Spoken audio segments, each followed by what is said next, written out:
ഒരു ഗോഡ് ഫാദറും ഇല്ലാതെ വെറും കൈയോടെ സിനിമാ സ്വപ്നവുമായി തെരുവിലിറങ്ങിയ ഒരു സാധാരണ ബസ് ഡ്രൈവറുടെ മകൻ സ്വന്തം സിനിമയുടെ പോസ്റ്റർ ഒട്ടിക്കാൻ ബസ്സിലും ഓട്ടോയിലും ആൾക്കാരുടെ കാൽക്കലിൽ ഇരുന്ന് നടന്ന നവീൻ കുമാർ ഗൌഡ എങ്ങനെയാണ് ഇന്ത്യൻ സിനിമ ഭരിക്കുന്ന റോക്കി ഭായ് ആയി മാറിയത്? May I come in?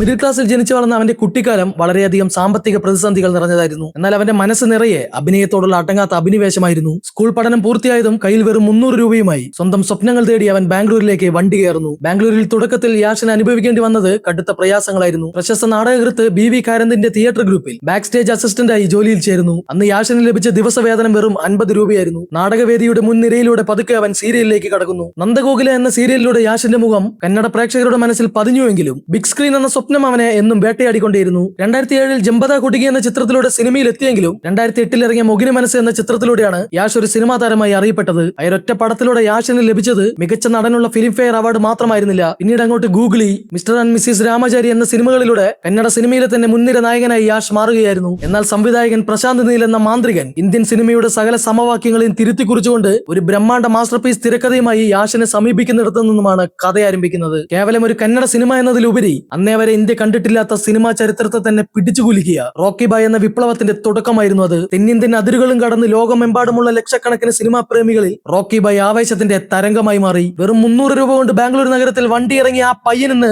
50 കോടിയിലധികം പ്രതിഫലം വാങ്ങുന്നുണ്ടെങ്കിൽ 500 കോടിയിലധികം ആസ്തിയുള്ള ഇന്ത്യയിലെ തന്നെ ഏറ്റവും സ്വാധീനമുള്ള സൂപ്പർ സ്റ്റാറുകളിൽ ഒരാളായി അയാൾ വളർന്നിട്ടുണ്ടെങ്കിൽ ഒരു കാലത്തും നിങ്ങൾ അയാളെ എതിർത്ത് നിൽക്കാൻ പോകരുത് സാർ. നിന്നെ ഇന്ന് തന്നെ